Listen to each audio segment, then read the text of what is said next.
Dito na lang tayo. Dito na lang tayo magpalipas ng gabi, sabi ni Dario habang nagkakandahakot ito ng gamit sa kanilang kariton. Dapit hapon na noon, kaya naman minabuti nilang magpahinga sa tinigilan nilang tabi ng daan sapagkat ganito kasi ang nangyari. 1987, Iloilo. Mga kabagis, umpisaan ng paganahin ang ating mga imahinasyon sa paki ng subscribe button. Salamat. Noong tag-init ng 1987, naglakbay sina Danilo at Arnel, dalawang sanggang dikit o magkaibigang magsasaka mula sa isang baryo sa Capiz papunta sa Iloilo upang magdala ng kanilang ani. Noong mga panahon kasi na to ay doon yung mas malawak na bintahan ng palay, tsaka mas mahal daw doon ang bili kung sasadyain mo yung lugar. Kaya naman sa kagustuhan ng dalawa na mas malaki ang presyuhan ng kanilang inaning palay, nagbiyahe pa sila para lamang ibenta ang kanilang ani sa Iloilo. Hey! Hey! Bugaw ni Danilo sa kanilang paglalakbay. Kakayanin kaya to? Salitang tanong naman ni Arnel dahil pansin niya nga nabibigatan ang gulong ng kariton nila. Oo naman, kaya yan. Titigil-tigil na lang tayo pagka makita nating pagod ng kalabaw, tugon naman ni Danilo. Madaling araw noon nung umalis ang dalawa kasi ganoon naman talaga ang lakaran kung magsasaka ka. Kailangan maaga ang paggising. Tsaka hindi pwedeng tanghaliin pa ang dalawa dahil sa kalabaw at kariton lang ang kanilang gamit sa transportasyon ay aabutin ang kanilang biyahe sa tagal na 10 hanggang 14 oras bago nila marating ang lugar, ang malaking kamaligan o bodega ng palay na kanilang ang pagbababaan o pagbebentahan nito. Kaya naman sa pagpapatuloy ng pagbagtas ng daan na lupa-lupa pa noon ay maayos naman ang kanilang paglalakbay kahit na patigil-tigil lang sila kasi nga ay iniingatan naman nila ang kalabaw. Simple lang naman ang pagbiyahe noon ng dalawa. Hindi sila masyadong nag-uusap kasi nga minsan ay natutulog ang isa sa kanila sa kariton sa ibabaw ng mga palay habang minamaneho naman ang isa ang kalabaw na nakasakay dito. Salitan noon si Danilo at Arnel sa kada pagtigil nila. Ganun na ganun ang ginawa nilang sistema hanggang sa inabot nga sila ng hapon sa daan. Ho! Ho! Ani Arnel. Dahil tumambad sa kanya ang isang sirang tulay sa ilog na sana ay tatawirin nila para makapunta sa kanilang destinasyon. Buenas naman oh! Hindi ko alam na nasira na palang tulay dito. Wika naman ni Danilo habang nasa ibabaw nga ito ng mga kinabang palay. Paano yan Danilo? Sa tagal nating di nagbiyahe, mukhang hindi man tayo naabisuhan na sira pala ang tulay. Alangan naman na bumalik tayo. Kausap ni Arnel kay Danilo habang nakasampa ito sa kalabaw. Nang may daanan ho doon oh. Ay! Gulat ni Arnel dahil sa biglang nagsalitang bata sa kanyang tabi. Nakatayo ito sa gilid ng kalabaw. Aba, bata! Kanina ka pa ba dyan? Nakakagulat ka naman. Uwi ka pa ni Arnel. Ngunit hindi nun umimik ang bata at medyo nakatangulang noon ang ulo nito na nakatitig kay Arnel. Ngunit wala kang makikitang bahid ng emosyon sa itsura nito. Kaya naman, saan bata? Saan ang daan? Tanong naman ni Danilo mula sa kariton. Dito ho, dumiretso lang ho kayo doon. Tapos ay kumaliwa kayo sa unang kurbadahan ng daan na makikita nyo. Doon ho ay mas mababaw na ang tubig ng ilog. Hanggang talampakan lang ang lalim, kaya makakatawid ho kayo doon. Ano, Nel? Doon na lang tayo. Kaysa naman sa bumalik pa tayo. Masasayang lang ang oras ng linakbay natin. Malayo na kasi tayo eh. Sige, saglit lang. at ibibuelta ko tong kalabaw. Salita naman ni Ernel na nagilid lang ng lingon kay Danilo mula sa ibabaw ng kalabaw dahil nakatalikod siya dito. Saan ba doon? Ani Ernel at baling ito ng tingin sa kinatatayuan ng bata na nagtuturo. Lumingon din naman si Danilo doon. Ngunit nasaan na yun? Wika ng dalawa na halos sabay sapagkat wala na yung bata na kausap nila. Sabay bumaba naman si Ernel sa kalabaw at sa pagbaba niya, sinilip-silip pa niya ang ilalim ng kariton nila at sinipat-sipat ang paligid dahil sa pagtataka na sa bilis ng paglitaw ng bata ay ganun din naman ang pagkawala nito na parang bula. Sa mga oras na yon ay nanayo ang mga buhok ng katawan ng dalawa sa kanilang mga braso. Ngunit sa mga ilang sandali ay pinagkibit-balikat na lamang nila iyon. At maniniwala ba tayo sa batang yon? Baka naman ginugoyo tayo nun ah. Tignan mo nga, bigla na lang nawala. Baka naman iniingkanto tayo. Wika pa ni Ernel. Sos, iyang ka na naman sa paniniwala mong yan.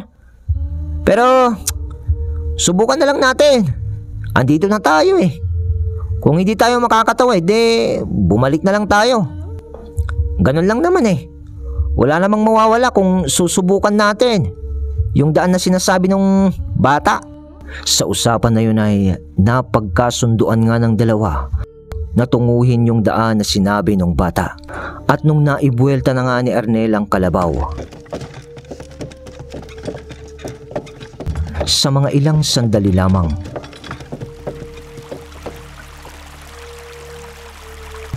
ayun oh, natatanaw ko na. Oo nga, ang babaw oh. Pwede tayong tumawid ah. At may daanan na dun sa kabila. Sasalpot din siguro yan sa daan dun sa bandang tulay. Wika ni Ernel habang minamaneho ang kalabaw. Oh, sige, tatawid na tayo. Hey! Bugaw na noon ni Ernel sa kalabaw at lusong naman ng kalabaw sa tubig na napakababaw nga lang.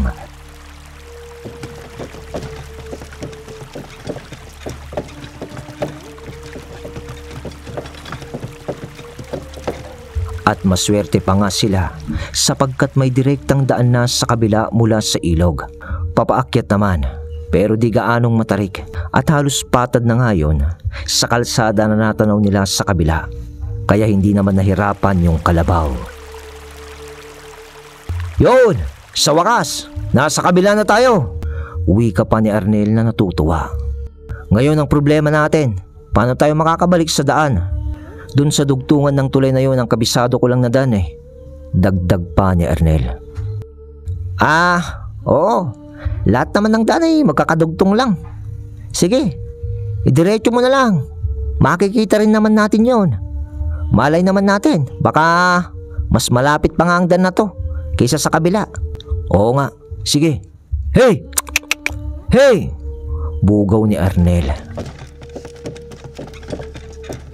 Doon nga ay binagtas ng dalawa ang diretsong daan na wala silang kasiguraduhan kung saan sasalpot ito. Nagdaan pa ang mga oras. Ho! Ho! Sa tingin ko, magpahinga na tayo dito. Pagod na ang kalabaw, Nilo. Wika ni Ernel.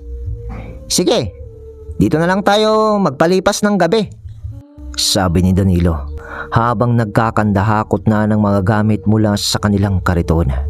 Dapit hapon na noon. Kaya naman minabuti nga nilang magpahinga sa tinigilan nilang tabi ng daan. Nang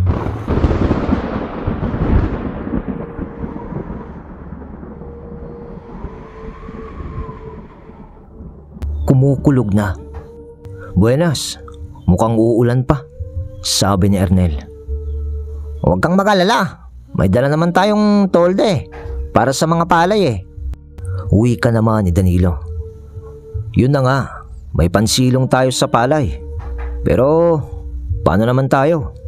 Alangan naman na maging basang sisiw tayo dito, tugon ni Danilo. kasabay ng paglingalinga nila sa paligid. Nilo, di kaya nawawala na tayo? Parang di na pamilyar ang lugar na to sa akin ha. Alalang sabi ni Ernel. Ako rin naman. Pero bukas na lang natin siguro problemahin yan. Itong ulan munang problemahin natin. Total, parang bukid-bukid naman ang lugar na ito. Meron naman sigurong kubo man lang o masisilungan dyan. Salita ni Danilo. Sabay baba nito. At paglakad-lakad nito papalayo sa kariton. Arnel! Arnel! Yun o! Mukhang may malaking masisilungan doon. Tawag ni Danilo. Patakbo naman na lumapit si Arnel sa kinatatayuan ni Danilo. Dahil sa nakita nila ang parang isang abandonadong lugar o gusali na konkreto pa ang mga bakod nito. Yun nga lang ay mababa. Sinikap ng dalawa na puntahan yun. Total ay malapit na rin lang yun sa kanila. Sinama nila pati yung kariton at kalabaw syempre. At nung narating na nila ang lugar, doon pa lang naging maliwanag sa kanila na malaki pala ang bahagi na yon. Kasi isa pala yung abandonadong eskwelahan na parang pang-elementarya. Kasi ay doon din lang nila nalaman sa arko ng eskwelahan na nasa baryo sila, ang baryo ng Sabnangan. Paanong nagkaroon ng eskwelahan dito? Wala naman ng mga bahay o komunidad sa baryo na to. Wika ni Arnel. Hayaan mo na, huwag mo nang problemahin yon. Ang importante, makasilong na tayo. Ayan ang ulan ho.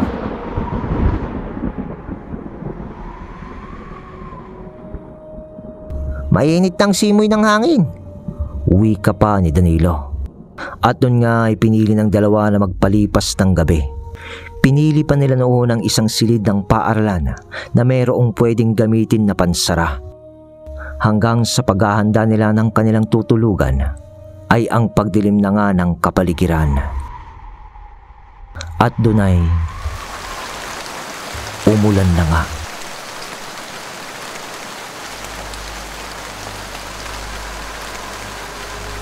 Pero hindi naman naging katagalan ang ulan na yon. At lumipas din ang unos matapos lamang ng isang oras na malakas na pag-ulan. Nang matapos ngayon, tahimik. Tahimik ang paligid. At tanging ang tunog ng mga kuliglig, palaka at pag-ihip ng hangin sa mga puno ang iyong maririnig. At sa ilalim ng isang gaserang nanginginig ang ilaw na dala ng dalawa ay namahinga na sila sa pinagtagpi-tagpi nilang mga plywood na nakita rin nila sa abandonadong eskwelahan. Nakakaidlip din naman ang dalawa. Ang kaso lang ay hindi talaga yung tulog na tulog. Kasi nga, hindi sila pamilyar sa lugar. Kaya marapat lang nabantayan nila ang kapaligiran. Pagsapit nga ng hating gabi, gising pa si Danilo nang makarinig siya ng mahina.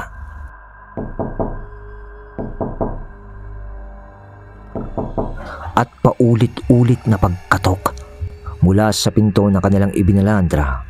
Tapos ay tinambakan nila ng mga sira-sirang upuan para hindi ito basta-bastang mabuksan ng hangin. Sa pagkakarinig niya noon, agad siyang kinabahan. Ngunit tumayo siya at pilit niyang sinilip kung sino ang nasa labas. Arnel! Arnel! May tao! Bulong niya sabay tapik-tapik sa kaibigan. Nagising naman si Arnel. At doon ay kasabay ng paglapit nila sa pinto. At dahil nga sa sira-sirang tabla lang naman ang nakatakip sa pinto, ay naaaninag nila ng konti ang mukha ng babae. At ang tanong noon sa kanilang isipan, sa kanilang pagtitinginan, ay anong ginagawa ng isang babae sa isang abandonadong eskwelahan sa kalagitnaan pa ng hating gabi? Hindi yun kapanipaniwala, hindi ba? Kaya't sinabi ni Arnel noon na, "Kung sino ka man, umalis ka na. Wala kaming interest na makipag-usap sa'yo." Salita ni Arnel. Pero nakakaramdam na sila noon ng kilabot. Dahil sa nakatayo sa harapan ng pintuan ang isang babaeng nakasuot ng puting bestida. Ang kanyang buhok ay mahaba at tumatakip sa kalahati ng kanyang muka, sapagkat ang gasera sa tabi ng pinto ay tila hindi maayos na nagbibigay ng liwanag. Ngunit sapat naman yun upang maaninag nila ang malamlam ng ngiti nito sa kanilang dalawa dahil sa sinambit ni Arnel. Tapos ay, "Kailangan niyo ba ng tulong?" Tanong ng babae na ang boses ay malamig at may halong anino ng panlilinlang.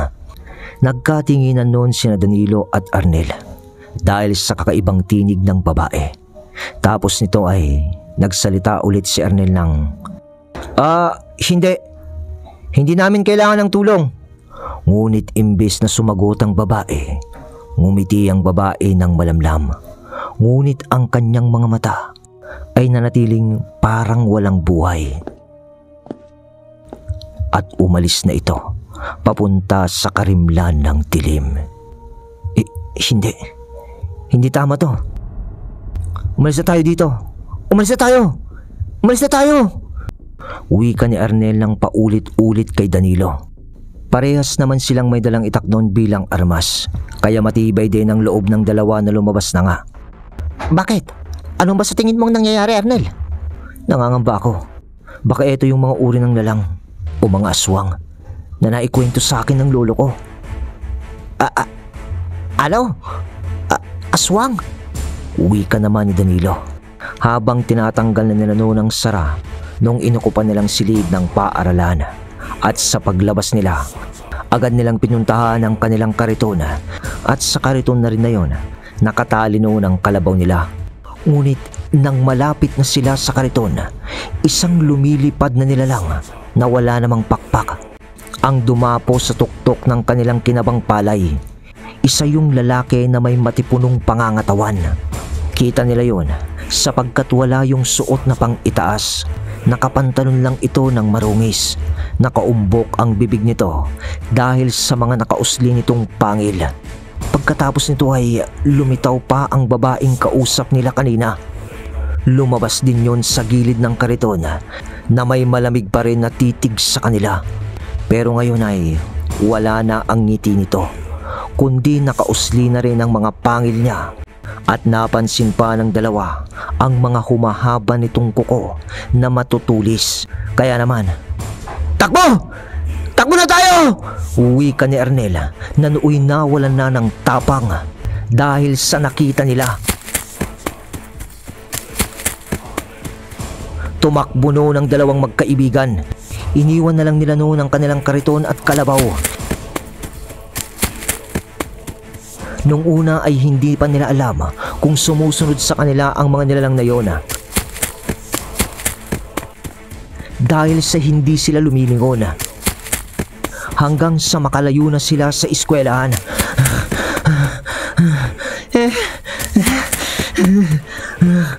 Patuloy pa rin sila sa pagtakbo, ngunit ramdam na ng dalawa ang pagod nang napalingon noon si Danilo ng saglitan sa kanilang likuran. "Arnel! Arnel!" Wika ni Danilo na halos maihina noon sa takot.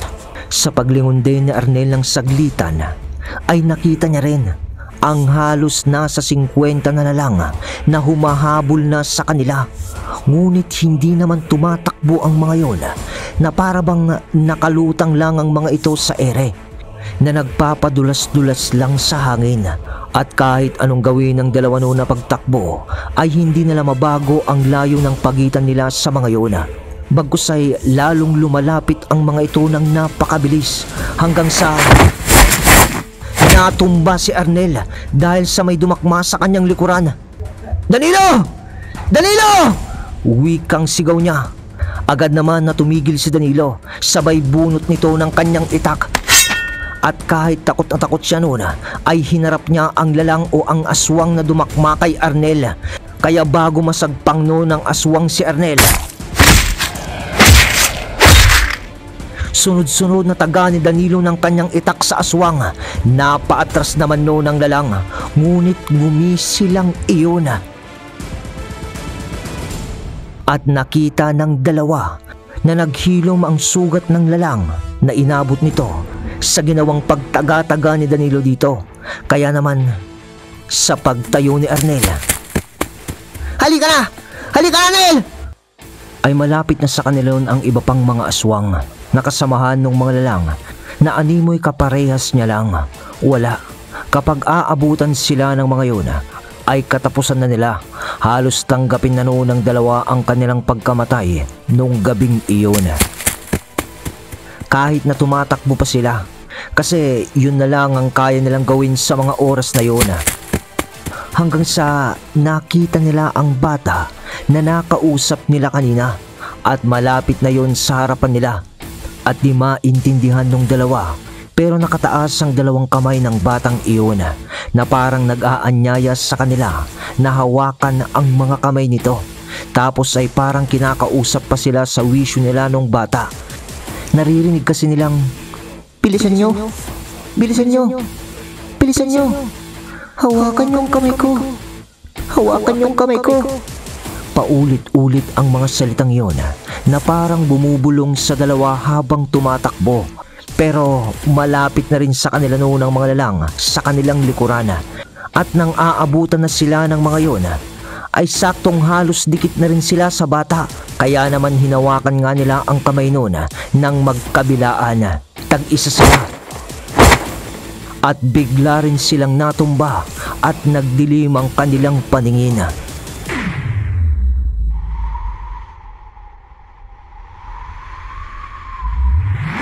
At nawalan ng malay. Nang ilang sandali lang,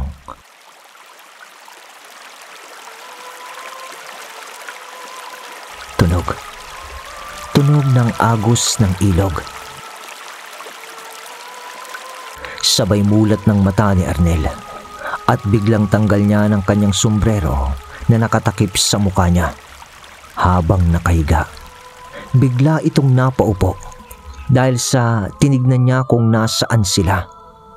Nang makita niya ang kanyang sarili, nasa ibabaw na ito ng kinabang palay sa kanilang kariton. At natanaw niya noon na nakahiga naman si Danilo doon sa damuhan, malapit din lang sa pinagtalian nila ng kalabaw. Bumangon din noon si Danilo na para bang pagod na pagod sa pag-aalala. Pansin niyo ni Arnel. Nagkatinginan sila noon ni Arnel. At anong nangyari? Wika nila ng tanong sa isa't isa na halos sabay. Panaginip. Hindi kaya panaginip ang nangyari sa kanila? Ngunit imposible namang magkasabay ang panaginip ng dalawang tao, hindi ba? Dahil sa nung nagkausap yung dalawa, kung panaginip man yun, papaanong parehas na parehas sila ng sinasabi at alam nila ang mga nangyari ng gabing iyon. Nung nagising na sila, ay malapit na sila sa ilog, kung saan makikita mo na rin lang ang tulay na kanilang tatawirin. At ang tulay na yon ay hindi sira, kagaya ng nakita nila nung una. Buong-buo naman iyon. Gulong-gulo ng dalawa kung ano ang totoong nangyari sa kanila ng gabing iyon, sapagkat ibang petsa na rin ng araw nung nagising sila. Kumbaga ay lumipas na ang gabi ng kanilang biyahe na hindi nila namalayan.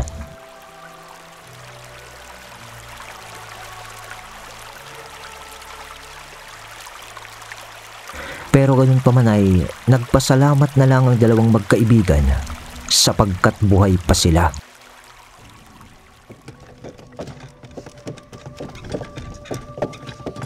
Sa makatuwid ay nagawa rin nilang maibenta ang kanilang palay sa Iloilo at nakauwi na ng matiwasay. Pero ilang araw matapos ang insidente, nakausap nila noon ang lolo ni Arnel at ikwinento ng dalawa ang nangyari sa kanilang biyahe. At dito ay nagimbal sila sa kanilang nalaman sa matanda. Dahil ang sabi niya, muntik na pala kayong namatay. Ang nakasalamuhan nyo sa daan ay ang tinatawag nilang tagaluhod na aswang. Tagaluhod na aswang? Oo, tagaluhod na aswang. At kung tatanungin nyo sa akin kung bakit ganoon ang tawag sa kanya, sa umaga ay nagpapanggap sila na matatandang tao o matandang babae o lalaki. Pag nakita nila ang kanilang biktima, ay magpapanggap silang matutumba sa harapan mismo ng taong kanilang bibiktimahin. At syempre, ikaw naman na maawain na tao, tutulungan mo siya sa pagtayo. Ngayon, sa pagyuko mo o pagluhod mo sa harapan niya, ay magagawa na niya ang kanyang layunin, sapagkat maibubulong na niya sa iyo ang orasyon na kanyang dapat pakawalan.